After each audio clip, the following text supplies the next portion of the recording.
In this episode, we'll be learning about psychedelic integration and reconnecting with our purpose from a writer, a speaker, and a coach. He is the co founder of Texture Life Coaching and founder of The Integrated Man.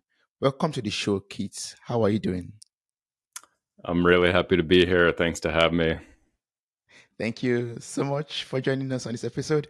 I appreciate your presence here today. Thank you. Thank you for making out the time to be on this episode with us. And I would just love us to dive into it already because I'm super excited to learn about this psychedelic integration and, the integrated man, helping men to reconnect back with their purpose. So I would just love us to learn from your life journey. Like, what led you kids to co-found Textual Life Coaching and also found the integrated man. Sorry, the integrated man. Yeah, these things are certainly intertwined in my own personal path and my own journey with psychedelics and my own journey with getting in touch with my masculinity have gone hand in hand. And so I have experienced firsthand what it's like to not have guidance when exploring psychedelics and to not have guidance in exploring my own masculinity and what it means to be a man.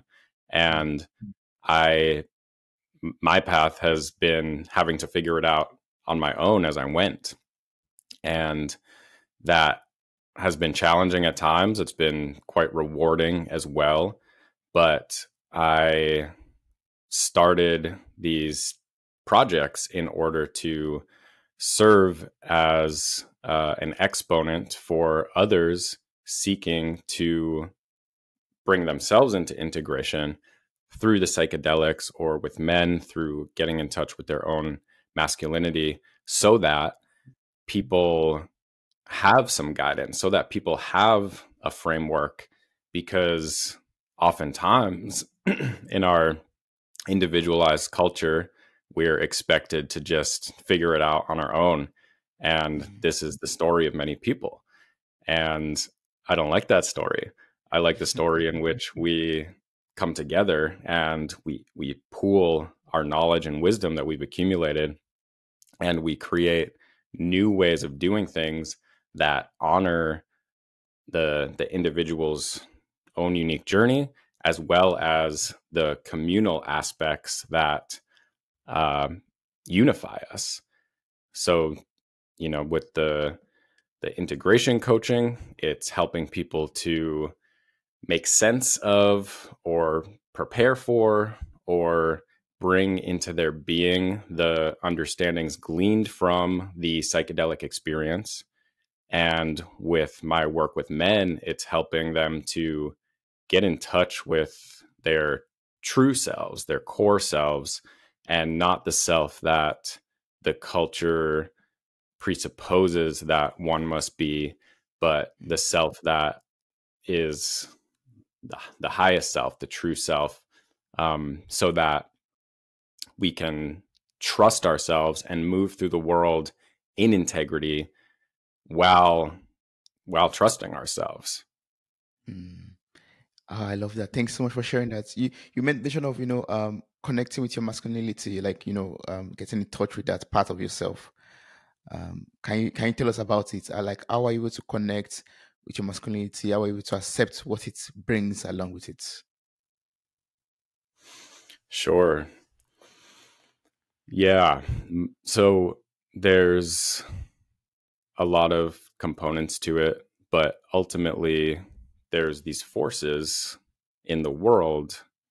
There's a feminine force and a masculine force, and they swirl together. And so I often think of the Taoist symbol of the yin and yang, which shows the interplay of these forces. The masculine is swirling into the feminine swirling into the masculine. There's an interplay, there's a dance, and they each have a point of the other within them. So the masculine contains the feminine contains the masculine. So the whole enterprise is very nuanced. So there's many different ways to go about as a man getting in touch with your own masculinity.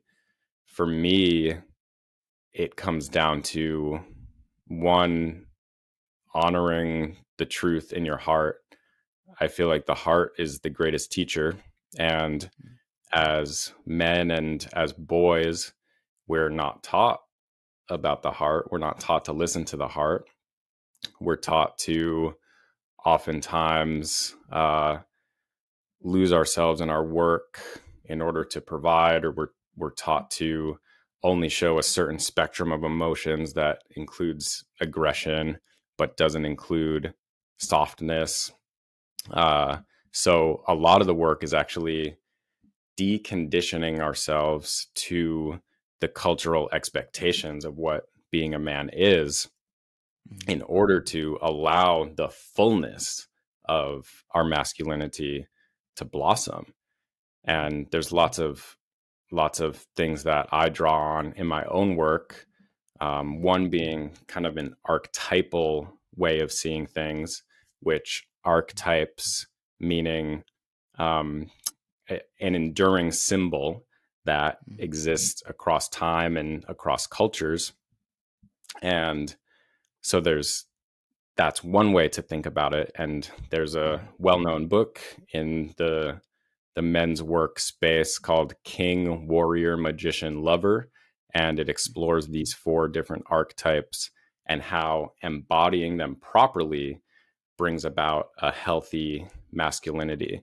But I feel like ultimately the work, the importance of the work, the central theme is to embody oneself authentically. And that, mm. that transcends masculinity and femininity, but it it's the most important aspect of the work, in my opinion. Yes, yeah, I believe so too. And that's how we, get to know who we truly are, right? Once we're able to embrace that aspect of our lives and also work on balancing the old forces basically that are in power in our lives, like the masculine side flowing into the feminine side and integrating it into each other, basically makes us to be truly who we are or we're supposed to be. Yeah.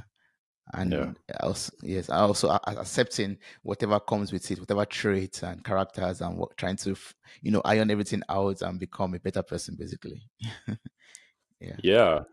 And that is the goal, to and I think that it's the same thing, becoming a better person and becoming who you actually are.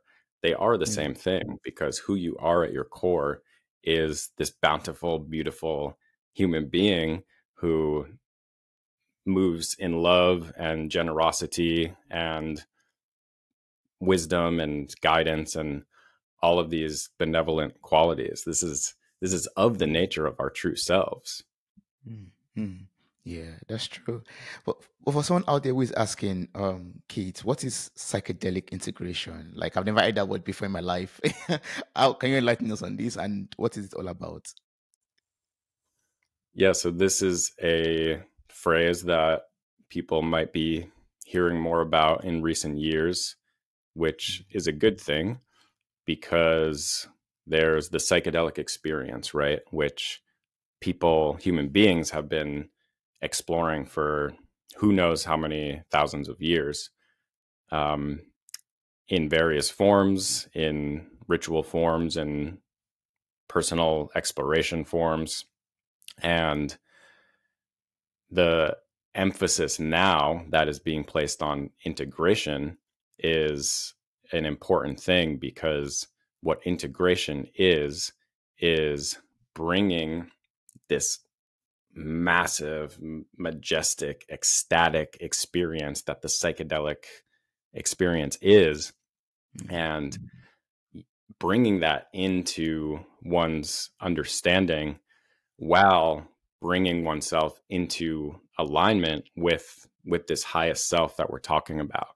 So mm, I think of integration in the way of, we are a swirl, almost a galaxy of different parts. And so all of the parts of ourselves, some of them are in their proper place. This is when we're in integrity with ourselves. Some of them are in improper places or flung far out or buried under the sand where we have to excavate them in order to actually even look at them.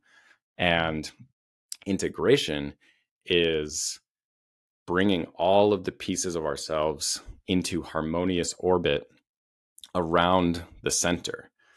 So this is how I think of integration on a psychological level. And the psychedelic work is the same way. It's to, in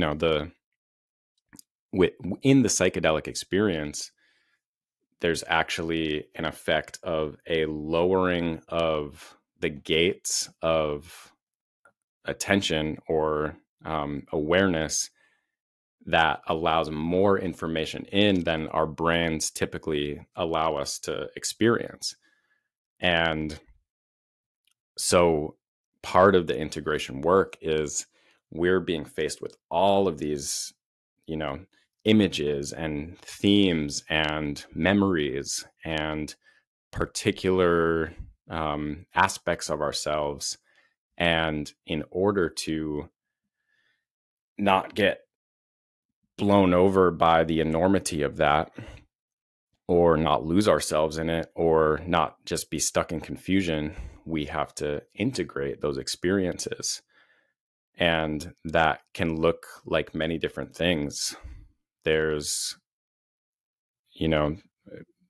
without integration, someone might eat some psychedelic mushrooms or might go sit in an ayahuasca circle and then just go back into their daily life without processing the experience, and it can be very destabilizing. With integration, there's ways of bringing that experience into one's being, so it doesn't just remain, oh, this is a crazy experience I had. It becomes a part of you.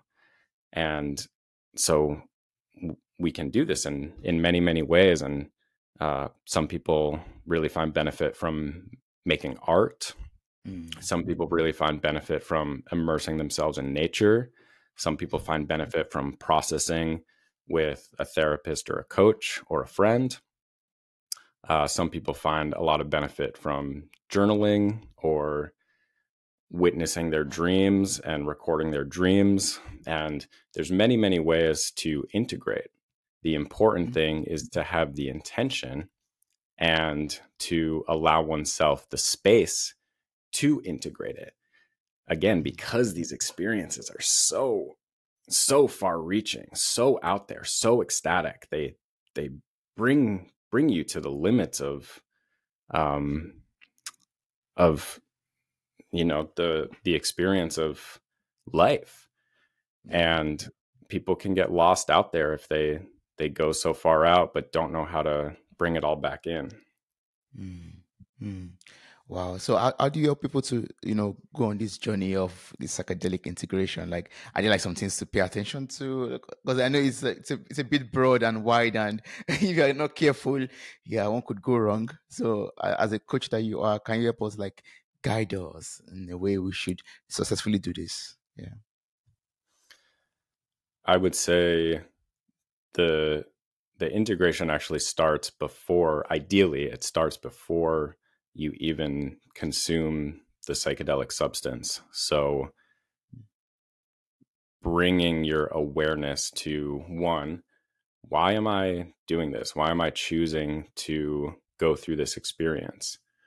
And then two, what do I want to get out of this? How do I want to utilize this transformative experience to bring about a beneficial change in my life? So people will often talk about intentions. What are your intentions that you're bringing to the journey? And this is an important thing that, again, it's beautiful that this is being emphasized as the psychedelic renaissance emerges. So people aren't just going in blind and not knowing what they're getting themselves into, or going in just willy-nilly and not really preparing for what may come up. But that's where I think I would always start is with the preparation. Do you know what you're getting yourself into? Of course, there's, if you haven't ever experienced a psychedelic journey, then you're not going to be able to have a context for what you're getting yourself into. But you can prepare, you can do your research, you can talk to people, you can talk to friends, you can talk to people who have experience. And, Mm. you know, we all have some degree of context in that we experience dreams every night, which is a somewhat similar psychological phenomenon. Um, but then bringing your intentions to the forefront before you enter that space so that you know, I really want to figure out what my uh, attachment style is and how that has impacted my relationships, or I really want to figure out how I can forgive this friend of mine who I harmed in the past, or I really want to figure out what my block is that is keeping me from flourishing, or any number of things that will help guide the process so that when you're in it, you're not just amidst a vast sea with choppy waters on a small boat without any idea of what direction to turn. You're actually in a vessel where you have your sights set on a particular direction. You have your map, you have your compass, you have your oar, and you're moving toward the direction of your healing. So that's always where I would recommend starting, is with the preparation. Mm. And then, of course, there's the after integration as well, which I always tell people the most important thing, or one of the most important things, is do your homework. So a lot of people get downloads when they're in the psychedelic space, which is to say, understandings about themselves and where they may be going astray in their lives, or where they might be able to blossom, and or things that they have to do, things they need to say to somebody.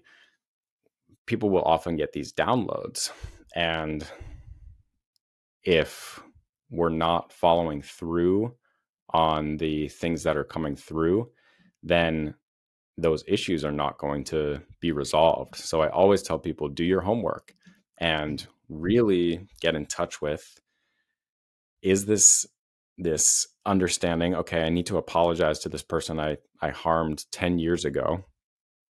Does this, in my now sober state, does this feel authentic to me still? If yes, then start approaching that, start putting that into practice, and see how that transforms your life. But when people don't do their homework, then it doesn't necessarily matter how many journeys they keep going back to, because they're not acting on it. The psychedelic trip is only one portion of the whole process. Following through and actually putting the understandings into practice so as to change your life in a more beneficial way is, you know, at least half of the task. Mm. Mm. Wow. So I mean, what I got from what you said right now is, us setting that intention from the beginning, knowing that from the beginning, yeah, yes, yeah, this is what I want to get out of this psychedelic experience or integration. And afterwards, after getting all the downloads, being able to filter that out and know what to do, the action steps to carry out, after you've gotten information that you want to get or you got from the experience. I mean, this for me is a bit wild, and I believe it's something that one could use to improve one's life or to get to know one better. I've never tried it before, so I'm so curious to like learn about it from you. How has your own experience been like with it? How has it changed your life or turned your life around? Can you share some personal experiences? It's completely transformed my life. I attribute the clarity I have in my direction that I'm moving in the world almost entirely to my utilization of psychedelics. Mm. My my psychedelic experiences have brought me um, a sense of peace and a sense of trust in myself that is extremely resilient. And I didn't have these things before. And who's to say how much of that is simply the process of maturing as you get older? But I certainly attribute the clarity of my vision moving forward to my work with psychedelics. I attribute the depth of many of my relationships that I now have uh, with friends and loved ones to my usage of psychedelics. Mm. I attribute my openness and my curiosity in large part to my usage of psychedelics. Yeah, I would say that it's a fundamental aspect of my growth journey. And who's to say what degree that will continue to play in my life as I move forward? Um, but I trust myself. So I listen and I feel into when it feels right to go back to those spaces. And I am careful to not overdo it. I'm careful to not underdo it. But I know that when I feel like I'm in a space that is particularly confused, or if I'm falling into unhelpful patterns in my life, I know that going into a psychedelic journey will help to bring clarity, will help to clear the lenses that just get fogged over and caked with dust by virtue of living in this busy, confusing world. And when we can clear our lenses, then we can see clearly. And if we can see clearly, we know where to go. And if we know where to go and we have the heart to go, to follow through, then we put one foot in front of the other and we move in the direction we're supposed to be moving. And this is something that I gained for certain from my own personal utilization of psychedelics. Mm. Wow, that's amazing. That's good. I mean, now I'm so curious to know, like, when you started out using psychedelics or going into that space as a beginner, what was like the first thing you did? Like, what's the smallest thing that, or the smallest action step that a beginner can take in order to start this journey? Well, it takes courage to go there. It takes courage to take the dose of whatever it is, because it brings our understanding, it brings our state of consciousness to a very, very different place that is so foreign to our everyday experience. And you can meet very challenging places when you go there, places within yourself. And so it really takes courage to go through with it. And no matter how many times I take some mushrooms, for example, I always feel at least some sense of apprehension or nervousness going into it, because I know that I'm going to go to a place that is totally different. And so the ego gets scared, because you know people call these things ego dissolving um, substances, and so the ego wants to cling on, uh, and so the ego gets scared. But that is the very first step, I would say, is sourcing the courage within yourself to be able to take up the task of going there. And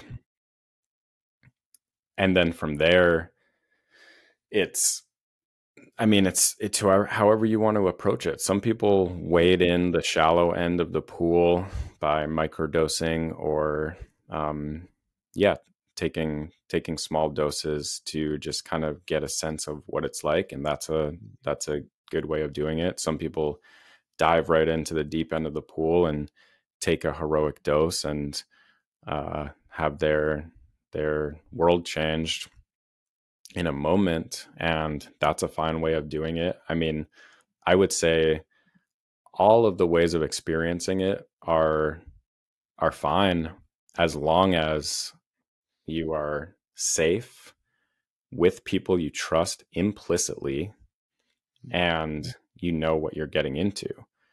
And oftentimes when people get into difficult spaces or have bad experiences, it's attributable to one of those things not being there. They're not in a safe space. Maybe they're in a party or a music festival. And, and again, those are fine ways of doing it too, as long as you have those criteria. But they're maybe not in a safe space, or they maybe don't know what they're getting into, or they're not aware of how much they're taking, or they're with people that they don't actually trust. And this is where people get into tough spots potentially. Yeah, But yeah.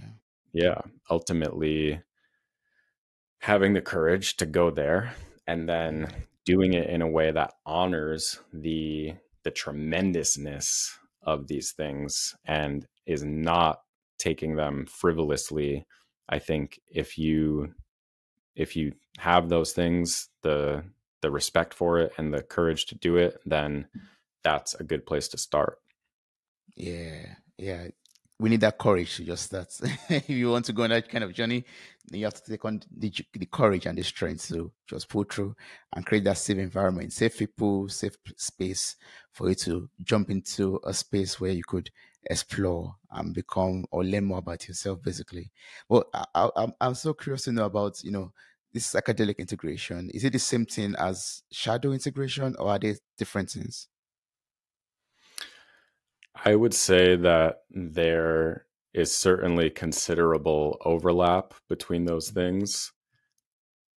The shadow integration is this concept that emerges from Jungian psychology that is looking at the parts of ourselves that we are shy to look at, or that we have buried in the unconscious mind, or that we carry shame about, or that we carry fear about, or all of these components of the shadow.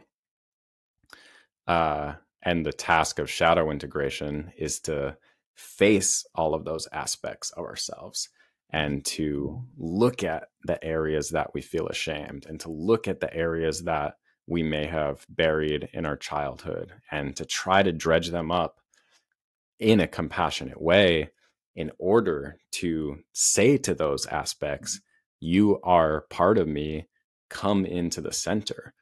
And in this way, we approach our wholeness, which is our birthright, rather than sweeping things under a rug or burying things deep in the dirt and pretending they're not there, and then moving through the world and experiencing this tension or this splitting where we feel that there's just something wrong, but maybe we can't put our hands on it, or we experience other people and look at all of their flaws and the ways that they upset us, and yet we're not aware of those very same things in ourselves.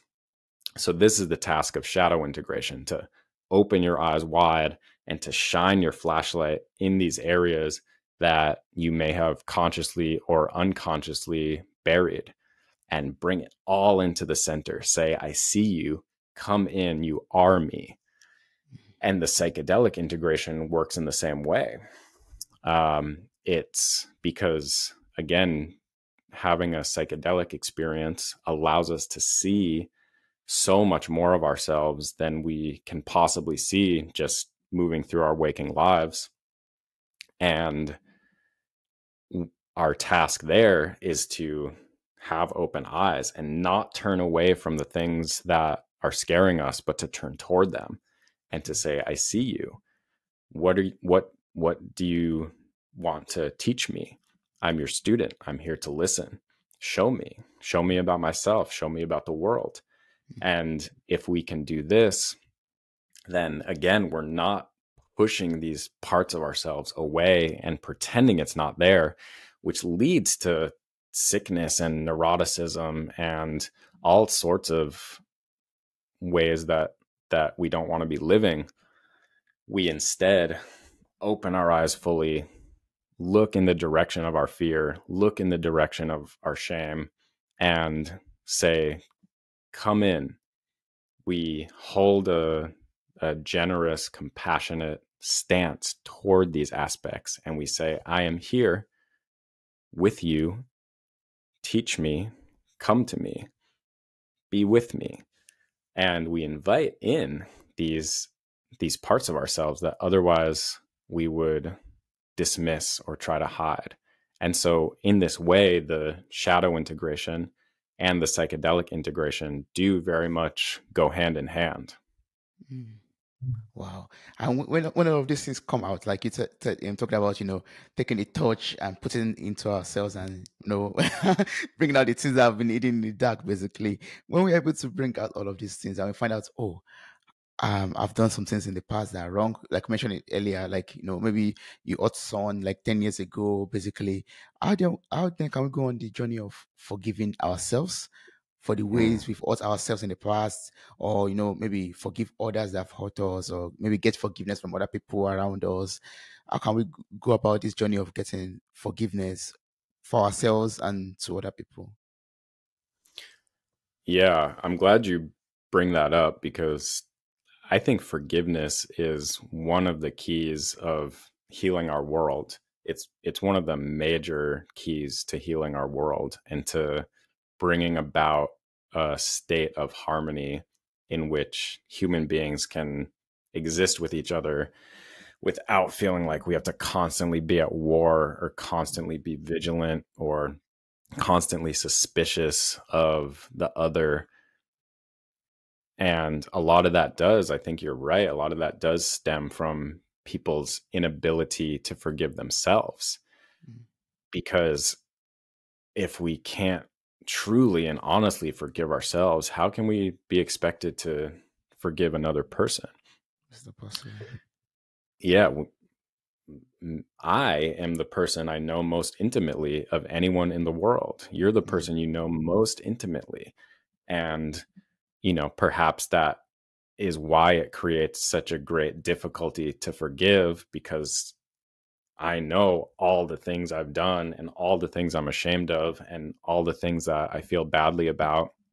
And I'm facing the totality of those things when I look into myself.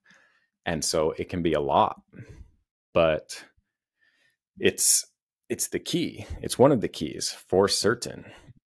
So how do we do this? I mean, that's a great question.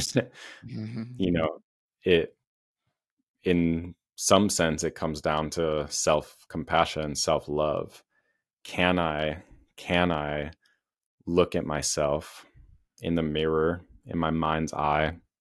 Can I look at my inner child, the little boy that I once was? Can I look at myself and say, I love you, I forgive you, I'm here for you? And a, a lot of people have a lot of difficulty with even saying those words or even thinking those words about themselves.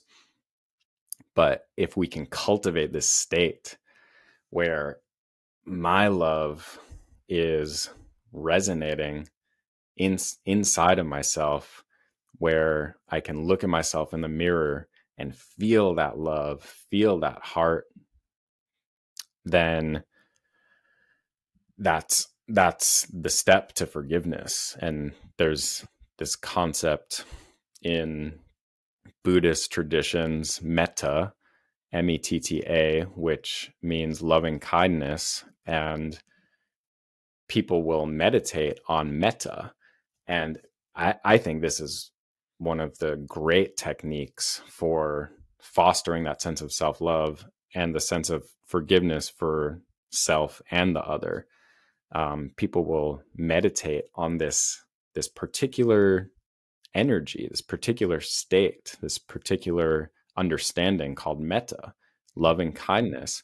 And by doing so, the more that you enter this state of meditation, thinking about yourself and giving yourself metta, thinking about people you love and giving them metta, thinking about people you have a challenging relationship with, thinking about the the totality of the human organism that lives on this planet, and just generating that internal sense, that love and kindness that blossoms, that flowers, that emerges from the heart when we're in a truly open and compassionate state. It's extremely powerful. So that's a great way to approach this work. And I would also say, just starting, you know, it can be useful to actually go through and make a list of who do I feel like I have wronged that is still burning inside of me, that when I think about this person, I feel a sense of shame or I feel a sense of obligation.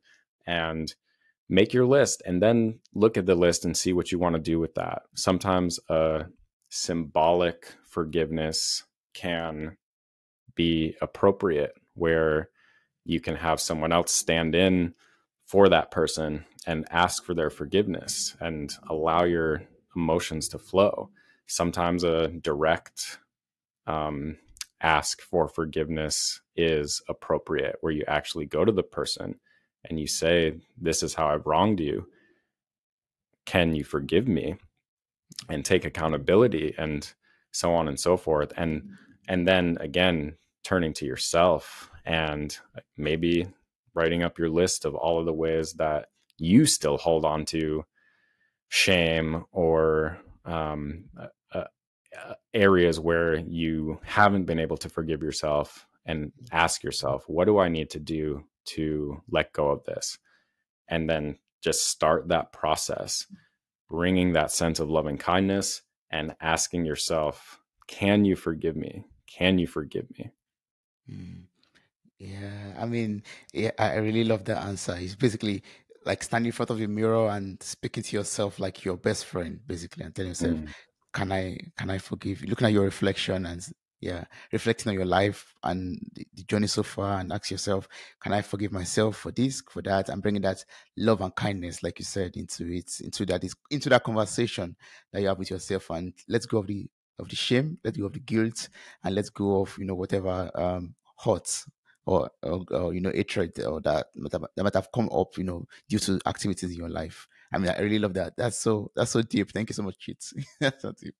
Yeah, yeah. yes. And I believe going through this kind of journey of the psychedelic integration, or maybe shadow integration, then doing or thriving to forgive yourself helps us to become fully getting to that stage of self-actualization, basically. I believe, like, I'm becoming more accepting of yourself. I'm becoming more you know I don't know, more loving of yourself, basically. Or what do you think about that?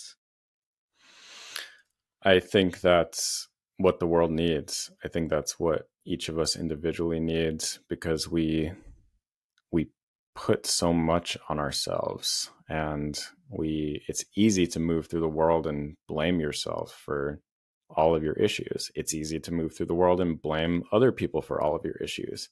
And the truth is that it's a complex amalgamation of all sorts of things. And just the mere state of being human means we're going to have a lot of issues, health Mm, issues, mental health issues, financial issues, stability issues, relationship issues, all manner of issues. And so it's easy to focus on all of that and get mad at ourselves or get mad at the world. And feel like, why should I even try, and give up in despair, or give way to anger and say, we should just burn it all down because look how unjust everything is, or to give way to sorrow and be unable to get yourself out of bed. And people people are really suffering in our world. Mm. But love is the answer. And it sounds trite to say, it does, but it's because it's so true. It's so true. Yeah. Love is the answer.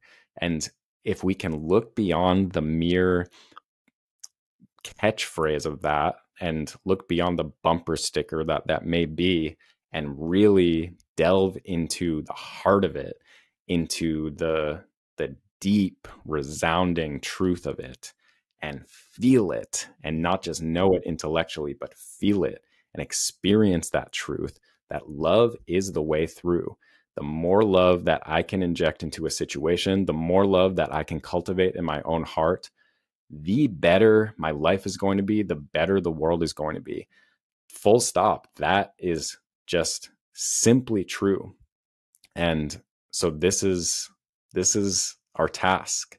And it takes us forgiving ourselves and each other. It takes us creating a world where people feel safe to express their true emotional states. Mm. It takes a lot of work, but it's good work, and it's the work that we need. So let's get to work, because love is the thing that will save us. Yes, yes. Love is the thing that will save us. Yes. And we just have to keep on injecting more love into the world. And, hopefully we'll get some love back also. Yeah, Yes. yeah. I mean, it has been so awesome speaking with you, Kate. I really love this. I could continue speaking with you for hours, but I'm sure the listeners will want to, really assimilate all of this that we've talked about, maybe reflect on it a little bit, and maybe ask you some questions later or reach out to you. So what's the best way to, like, get across to you? What's the best way to work with you? What's the best way to contact you? So people can interested in my coaching can explore texturecoaching.com. That's the website for that. If you feel resonance with some of the ideas I'm speaking and you'd like to read my writing, my website is keithgilmore.com, and I have essays on there that I've written about a lot of these ideas and more. The website for my men's group work is theintegratedman.org. And you can always find me on Instagram or Facebook at keithgilmore.com, DOTCOM. And I'd love to hear from people. And thank you so much, Toby. Yeah, thank you so much, Kate. I really appreciate this. I'm going to place the link to your website in the show note of this episode. So I encourage everyone who is interested in, your men's program. You have this community-oriented men's program. If they're interested in that, they could connect with you, check you out on your website, and also follow you on all your socials. Basically, I really appreciate this conversation. You taught me a lot about psychedelic integration. You talked to me about, forgiveness. You taught me about the dark, oh sorry, I keep on saying dark, shadow integration. Because the dark integration, or Mm. shadow integration brings out the dark part of you out, and it makes you shine light on it. But yeah, I really appreciate this. Thank you so much. Thank you so much, kids. Thank you.